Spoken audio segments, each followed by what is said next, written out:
Hello and welcome to Tower. Today it's time for an update on the Avante. If you'd seen any of my social media posts, you'd seen I got as far as breaking another front wishbone. The place where I run my Avante is polished wooden floors. The car really loves it there and it goes really well at that location. But the big issue with running it indoors is I'm not that good a driver and I hit things.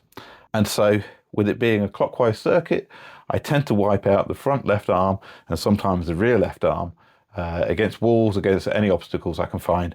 And it gets really expensive. UK prices, it puts it at £40 for a set of 4 arms, which is really expensive when I only break one, at most 2 of them. I have a full set of spares, apart from the front left, that I keep breaking. And so to counteract that, I've noticed that VQS egress front arms are way cheaper.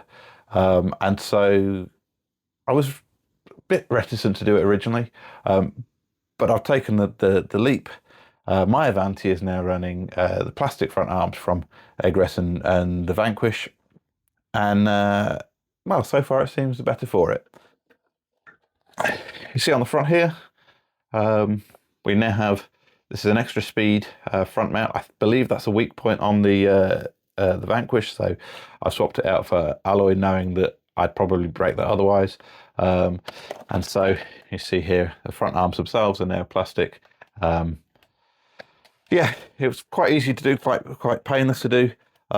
Locating the hinge pins was a bit tricky, but I managed to find they're the same on the 1/14 scale trucks. So I got hinge pins from there, 2mm E-clips, and the egress arms. And as far as I'm aware, that still qualifies it as being valid for iconic racing. The arms are the same used on the Vanquish and VQS.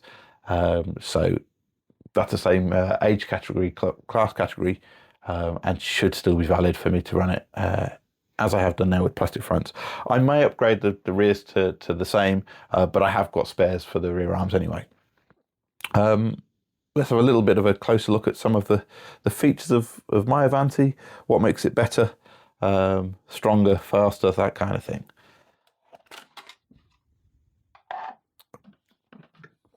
So, I think we'll bring the camera around.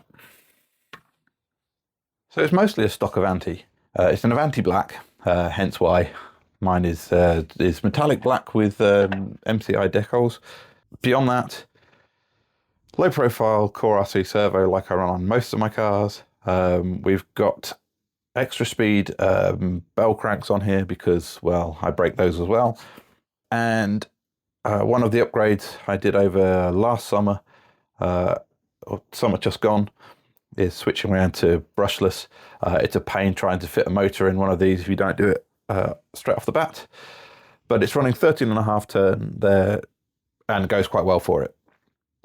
The other thing to be aware of, and you'll see from my shot of a broken chassis, this is running a Nick Walker reinforcement plate here to basically double the thickness up for this single piece here. You see the chassis on its own, and you can see that that's a weak point. I managed to break that point straight off my chassis.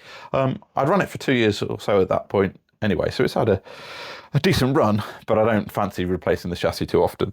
So, and that's about it. We're running high caps here, and again a Nick Walker front tower to allow that to happen. I'll probably put it that way around. You can kind of see the tower on there. Again, maybe I'll pull up a picture so you can see what that actually looks like. And that just allows the high caps to fit. But this is the buggy as I've run it indoor racing. It's as I run it at iconic Oswestry. As I've said before, an Avante is a terrible choice as a race car.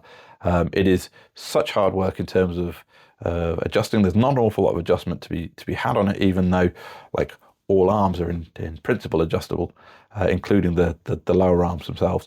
In practice, you're not going to be playing with that.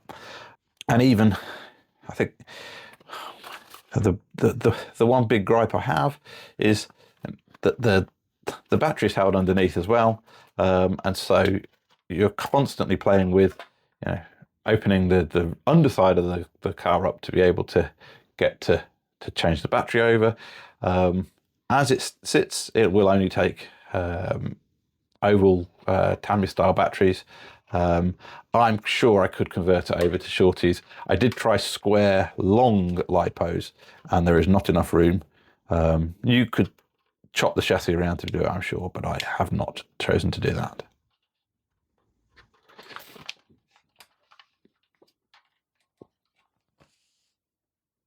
So there we are, a short video on my Avante. It is going out racing again. It's just been out this past weekend, running on that polished wood floor. It is back to full health. It's my reserve car for racing at Model Sport in January, back end of January. I am racing in the Vintage Masters there with my Super Matute and the Toms, but the Toms isn't built yet, so that's still to come on the channel. This is the backup car, I guess, in case I don't get the Toms built, or if there's any other issue I have with the Toms, or on the day, or on the lead up. So there we are, my Avante. It's a beautiful car. Lots of comments from people as they see it out and about. Looks beautiful. It goes reasonably well. Terrible on really high grip surfaces where it can't stay tyre side down. But it's a real basket case to try and work on and manage through a race day or a race weekend. But it's fun, and what we're here for if we're not here to have fun. Hope you enjoyed looking at this car. There are some more to come on the channel. Next up, I believe, is going to be a rebuild of my TRF 201. It has been a 211 for the past year, 2 years. It's going back to a 201 so that I can do some rear motor racing with it. So stay tuned for that. Of course, we've got the build of the Toms to come. If I'm going to race that in January, it's going to be built between now and then. So I think we've got 6 weeks to do that with Christmas in the middle of it. So I hope I don't rush it, but we've got to do some painting as well as building the car.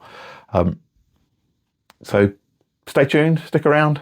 I should say like and subscribe, but I haven't done yet. Let me know what you think, and I'll see you around.